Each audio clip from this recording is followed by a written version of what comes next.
Shalom. First and foremost, I want to give all praises, honor, and glory to Yahweh, Bahasham, Yahweh Shai, Bahasham, Rachak, Kodash. Double honors to the elders and the apostles of Great Millstone, and peace and blessings to the elect. And today we're going to go into the book of James, the 3rd chapter. And here, as it says, dealing with the tongue, right, of being able to control your words, all right, because that actually holds a lot of weight, really, in how you are perceived, right, in the things that you say and the things that you do. And it can bring destruction, but it can also bring good works. So I'm going to pull up here real quick just a little commentary on the 3rd chapter here in the book of James, just this first part. It says here, James warns his readers not to be too ambitious to be teachers in the church, because if they instruct others and then fail themselves, they will receive greater judgment. This places teachers in particular danger because they cannot avoid making some mistakes. A person who can control his tongue can control the whole self.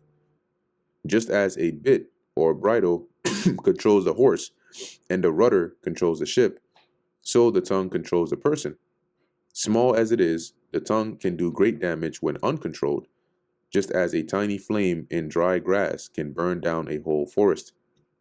So let's get into it. This is the book of James, chapter 3, verse 1. And it reads, My brethren, be not many masters, knowing that we shall receive the greater damnation. So sort of like we just read over there, right? Don't be so quick and hasty. Everybody wanted to be a teacher and so on, because you got to also count the cost. You got to understand the responsibility that comes with it, right? Of whom much is given, of the same shall much be required. So there's a greater damnation for you because you're held to a higher standard. For in many things we offend all. If any man offend not in word, the same is a perfect man. And so only one that is perfect will never offend, right? In word, as he's saying, and able also to bridle the whole body. See, and that's like to control. If you can control your words, you can control your whole body. That's because that takes a great level of discipline. Indeed, we all make mistakes, or we all make many mistakes. For if we could control our tongues, we would be perfect, and could also control ourselves in every other way. Now, think about it. Yes, it may not seem like the biggest deal in the world, controlling your tongue, but it takes a lot of control to keep quiet. All right? It actually does. People get triggered easily, and then they become rash with their mouth. They get angry, they start to say certain things. They're sad, they say certain things. They're happy, they blurt out certain things, right? But one that actually has control over his mouth, where somebody can be saying the craziest, egregious, tempting, rage baiting things to you, but if you're actually able to control what you say, when you say, how you say it, you have a great level of discipline, and you can control the rest of your body. Imagine you being a very knowledgeable on a certain subject, right? And you're, say, maybe in a train, and you hear two people speaking about that subject in the worst possible way. They're speaking incorrectly about it. They're saying, yeah, this is this, but it's really wrong. They're like novices in it. And they're telling this to somebody that knows nothing about it. And the person is like, oh, wow, really? Oh, I didn't know that. Oh, and you're just itching. It's not your conversation, but you're just itching to want to just say, no, wait, no, that's definitely not what that, no. Because you it's like, say it's your job. Now that's just an example that's one, like that becomes very difficult, because the more you hear it, the more you just, it's hard for you to just bite your tongue. But if you're able to do that, because it takes a great level of discipline, as it says, as James says here, you're going to be able to control the rest of your body. Behold, we put bits, once again, that's a bridle, in the horse's mouth, that they may obey us. So that allows you to control, right? If you look up how it works, it allows you to control the horse, right? Turn it to the right, turn it to the left. and we turn about their whole body. Behold also the ships, which though they be so great and are driven of fierce winds, yet are they turned about with a very small helm, right? That's this the steering wheel that you see in the ship. um Whithersoever the governor listeth. So when basically he's comparing the tongue, which is such a small member of your body, but look at how much it can do. Just like the ship, this big ass ship controlled by the helm. Let's look up here. Helm of ship. That's this part right here. Okay, this little part right here. You see this huge ship and it's controlled by that. So it says here, even so the tongue is a little member and boasteth great things. Behold how great a matter a little fire kindleth. So the tongue is likened on to like how a small fire, small like it says spark, can burn down a forest. It says in the same way the tongue is a small thing that makes grand speeches, but a tiny spark can set a great forest on fire. All it takes is to say the wrong thing. You can start a war by saying the wrong thing. It says, and the tongue is a fire, a world of iniquity, right? If uncontrolled, that tongue or it's not, it's mainly because, use your tongue to talk, right? Whenever you speak, your tongue is always moving. So the tongue is representing your words. And so it says here, a world of iniquity, so is the tongue among our members, that it defileth the whole body. Remember what Yahushua said, it's not what goeth into a man, but what cometh out of him that defileth a man. Because the things that come out of you come from the mind, right? Adulteries and murders and all these different things. What is the entrance way of it to come out? The mouth, right? And then your actions. But as he's saying here, it defiles the whole body. So there are things that you can say, that completely, affect you as a whole, how you're perceived, how others look at you, and can do a lot of damage with just a few words. They say like dark psychology or manipulation, with words is one of the most dangerous things that somebody can have or do, because it can literally ruin people's lives. Manipulation is mainly through words. Not only, but mainly. You get somebody under such a harsh like grip. Like, look at how people's lives today are ruined with what they hear. Somebody tells a lie on somebody and now that person is dead, right? Somebody sweet talks somebody and now they're cheating on their wife of 15 years with 2 kids.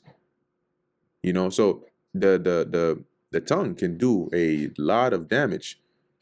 Somebody can convince you using their tongue, their words, and have you jeopardize your salvation. And now they've overthrown. How do you think people's faith, people's minds were turned from the truth? Whole houses were subverted with the what? With the tongue. It says here, and setteth on fire the course of nature, and it is set on fire of hell. Now, when it says that it is set on fire of hell, it's saying like the kind of fire set by the tongue, right? If uncontrolled, is like fire straight from hell. Like that's how that's how dangerous, okay, it is. So James is saying here, like, yo, knowing the power and the danger of the words that come out of your mouth, be very careful in what you say and how you say it. For every kind of beast and of birds and of serpents and of things in the sea is tamed and hath been tamed of mankind. Man is able to tame different animals, freaking taming a lion, a tiger, an elephant. Like, they're taming all kinds of animals, serpents, right? Doing all these tricks with them.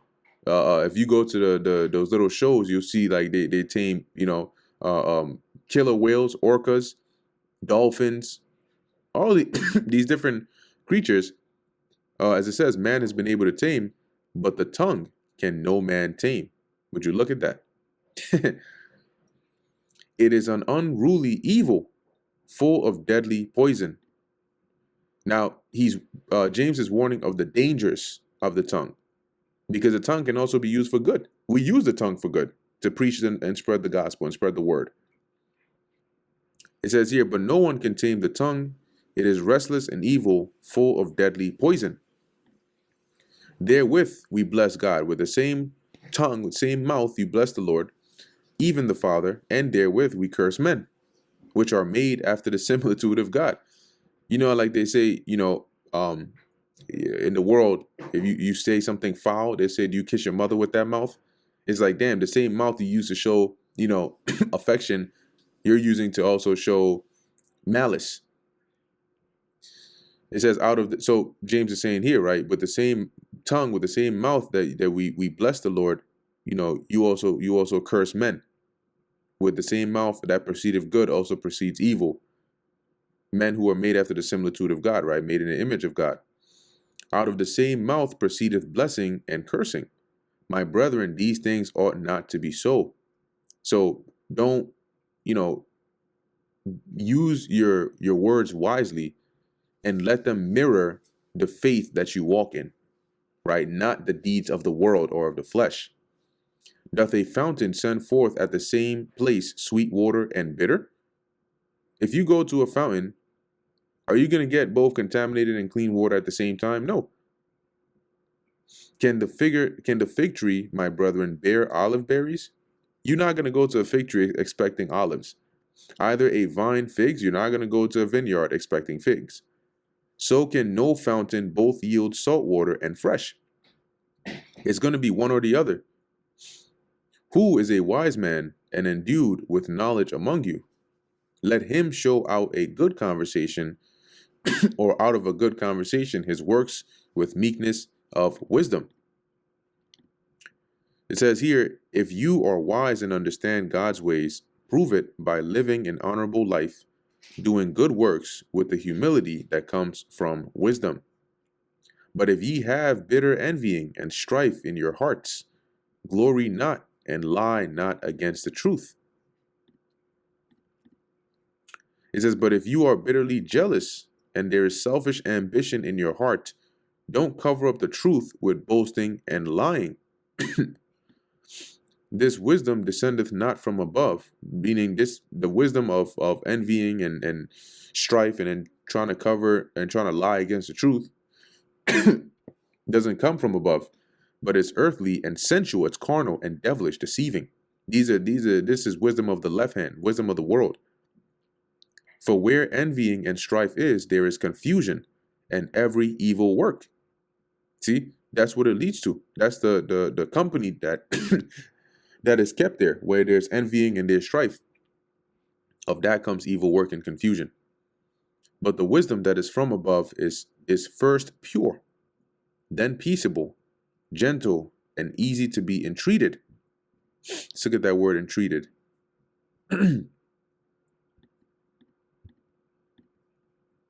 Says here, easily obeying or compliant. These traits show that you have wisdom from above. Okay, being pure, being peaceful, gentle, easy to, basically to be instructed, being merciful, right, full of mercy and good fruits, that's good works, without partiality, you're not a respecter of persons, and without hypocrisy, you're not a hypocrite. When you show forth these works, you're showing forth that you have wisdom from above. And the fruit of righteousness is sown in peace of them that make peace. See, so through peace, the fruit of righteousness is harvested. Okay, but it can only be sown by those that are peaceful, that make peace. And that brings us to the end of the book of James, the 3rd chapter. Lord willing, that was edifying to the elect. In closing, I want to give all praises, honor, and glory to Yahweh, Bahasham, Yahweh Shai, Bahasham, Racha Kodash. And until next time, Shalom.